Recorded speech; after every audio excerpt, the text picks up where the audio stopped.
بسم اللہ الرحمن الرحیم رب اشرح لی صدری ویسر لی امری واحلل عقدۃ من لسانی یفقہوا قولی۔ عزیز طالبات، السلام علیکم۔ اللہ رب العزت کے بابرکت نام سے آج کی ویڈیو کا آغاز کرتی ہوں۔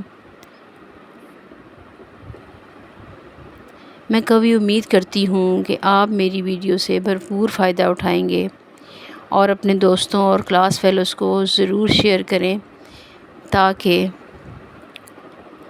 زیادہ سے زیادہ اسٹوڈنٹس مستفید ہو سکیں۔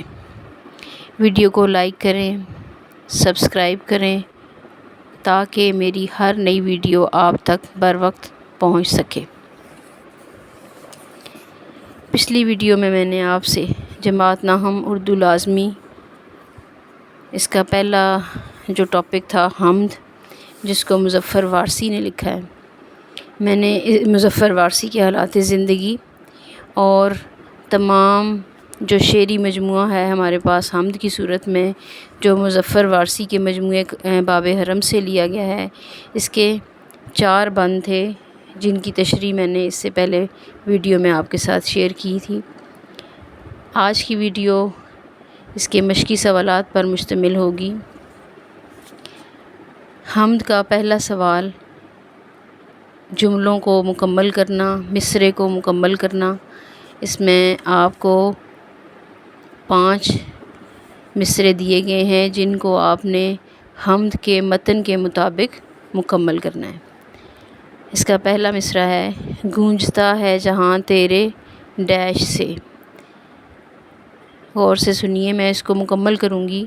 گونجتا ہے جہاں تیرے آہنگ سے۔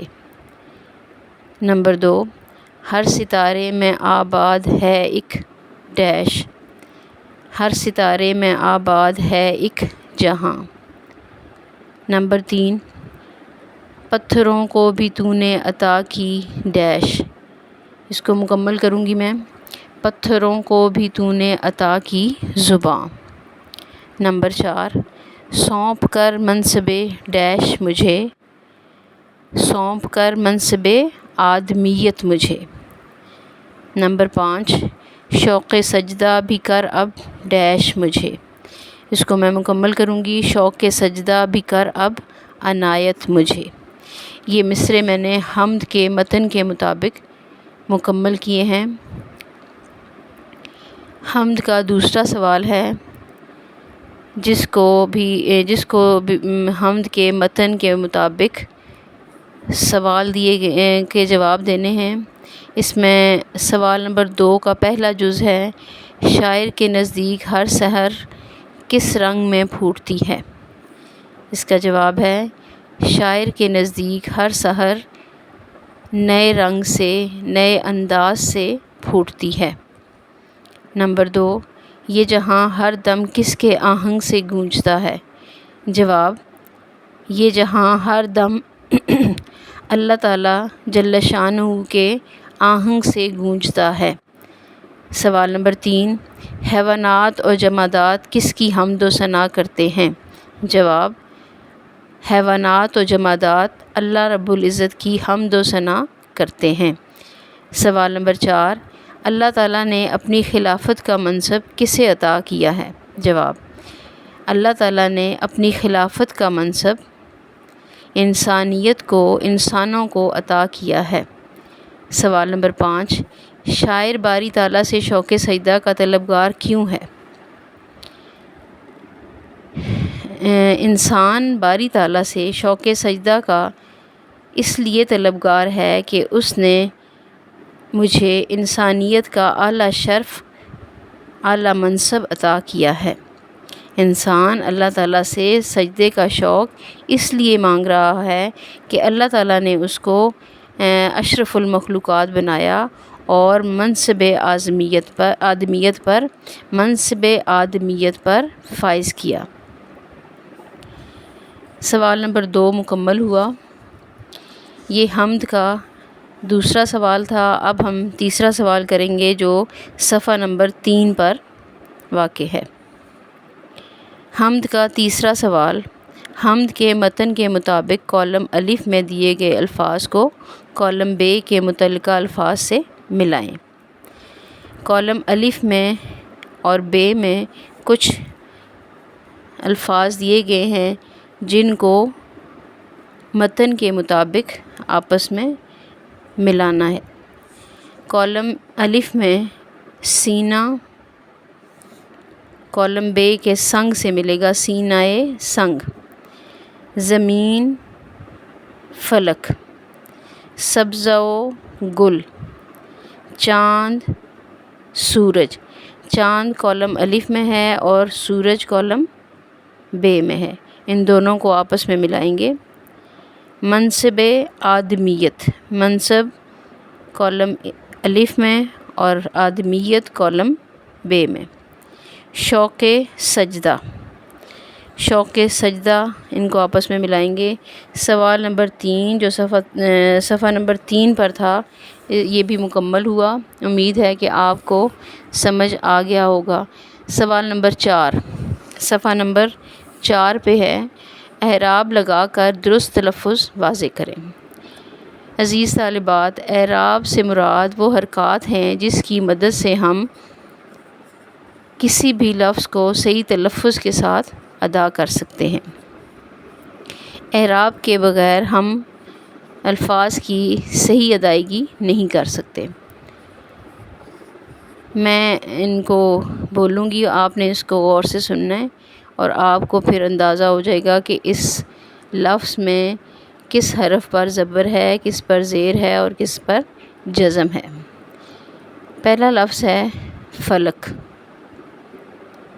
سحر، جستجو، خلافت، آدمیت، منصب، یا منصب نہیں ہوگا، منصب نہیں ہوگا، کیا ہوگا؟ منصب، صاد کے اوپر آپ نے زبر لگانا ہے۔ شوق سجدہ، سبزہ و گل، سبزہ و گل۔ سوال نمبر 4 مکمل ہوا۔ اس حمد میں بہت ساری اصناف کے حوالے سے آپ کو بتایا گیا ہے۔ اصناف نظم میں حمد، مناجات، نعت اور منقبت کیا ہیں، اس کے بارے میں آپ سے تھوڑی سی وضاحت کروں گی۔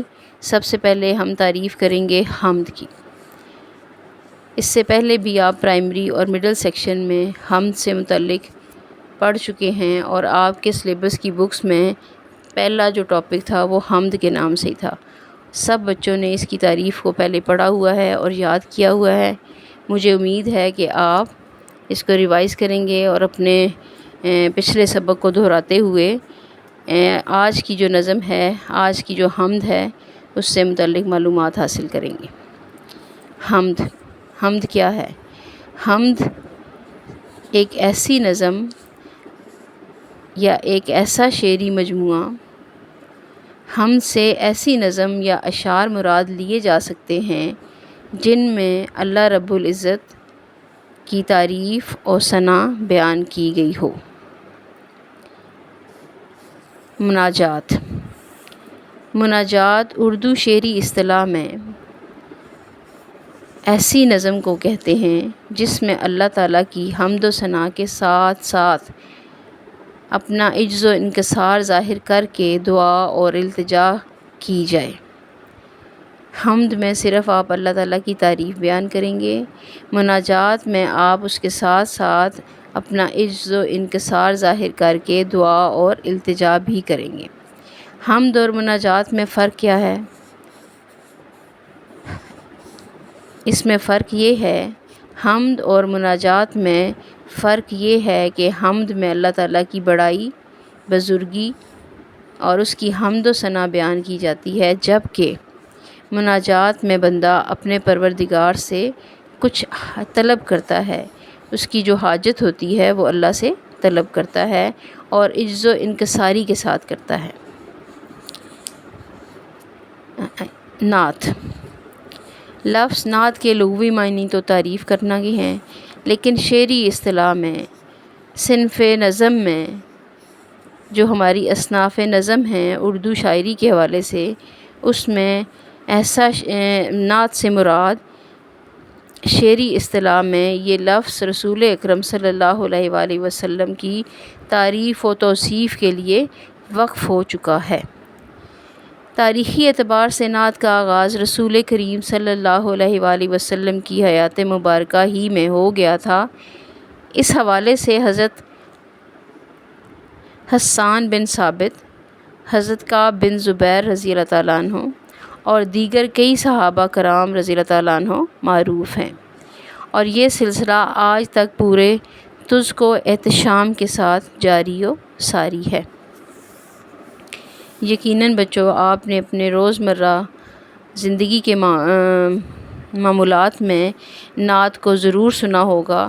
خاص طور پر ربیع الاول کے حوالے سے اگر ہم دیکھیں تو 12 ربیع الاول کو اکثر جگہوں پر نعت خوانی کی محفلیں سجائی جاتی ہیں، تو نعت سے آپ نے ضرور سنی ہوگی، اور آپ جانتے ہوں گے کہ نعتیہ جو مجموعہ ہوتا ہے اس میں نبی کریم صلی اللہ علیہ وآلہ وسلم کی تعریف اور توصیف بیان کی جاتی ہے، ان کے اخلاق کا بیان کیا جاتا ہے، ان کی شخصیت کے بارے میں بتایا جاتا ہے، اور ان کی زندگی کے بارے میں، ان کے اوصاف کے بارے میں، ان کی خوبیوں کے بارے میں نعت میں تذکرہ کیا جاتا ہے۔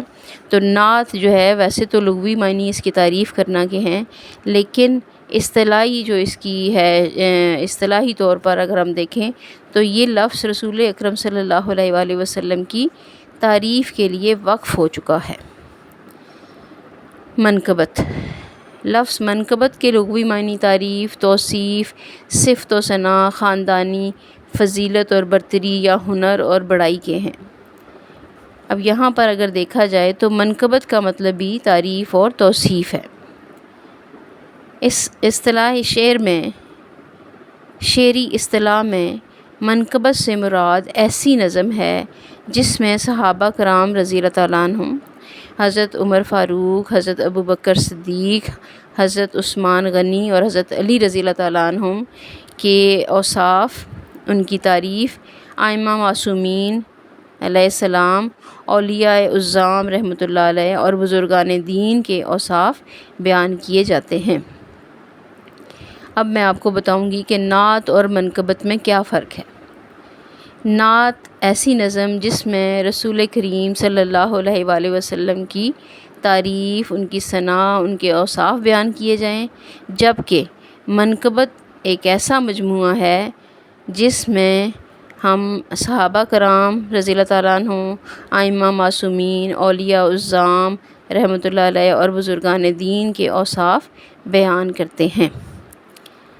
سوال نمبر 5، جس میں آپ حمد کی روشنی میں حمد اور مناجات میں فرق واضح کریں گے، اور یہ میں آپ کو پہلے ڈیٹیل میں بتا چکی ہوں کہ حمد کیا ہے اور مناجات کیا ہے، اور ان دونوں میں فرق کیسے کریں گے ہم۔ دوبارہ سنیے سوال نمبر 5 صفحہ نمبر 4، حمد کتاب میں شامل حمد کی روشنی میں حمد اور مناجات میں فرق واضح کریں۔ یہ سوال آپ کی بک میں ہے، سوال نمبر 5 ہے، اور اس کے بارے میں آپ کو جواب بتاتی ہوں کہ حمد کتاب میں موجود جو آپ کی حمد ہے، اس کی روشنی میں حمد سے مراد اللہ تعالیٰ کی تعریف اور توصیف، اس کی حمد و ثنا، اور مناجات سے مراد ایسی نظم جس میں اللہ تعالیٰ کی بڑائی اور بزرگی تو بیان کی جاتی ہے، اس کے ساتھ ساتھ انسان اللہ تعالیٰ سے، اپنے پروردگار سے اپنی حاجت کو طلب کرتا ہے اور عجز و انکساری سے التجا کرتا ہے۔ دوبارہ سنیے، حمد میں اللہ تعالیٰ کی بڑائی بیان کی جاتی ہے، جبکہ مناجات میں بندہ حمد و ثنا کے ساتھ ساتھ اپنا عجز و انکسار ظاہر کرتے ہوئے اپنے پروردگار سے دعا اور التجا کرتا ہے۔ میں امید کرتی ہوں کہ آپ کو حمد اور مناجات کا فرق واضح ہو چکا ہوگا۔ اگلا ٹاپک ہے ہمارا نظم کا مرکزی خیال۔ ہر نظم کا مرکزی خیال اس کے شعری مجموعے کو مد نظر رکھ کر کیا جاتا ہے، اور کسی بھی نظم کے لب لباب کو اس کا مرکزی خیال کہا جاتا ہے۔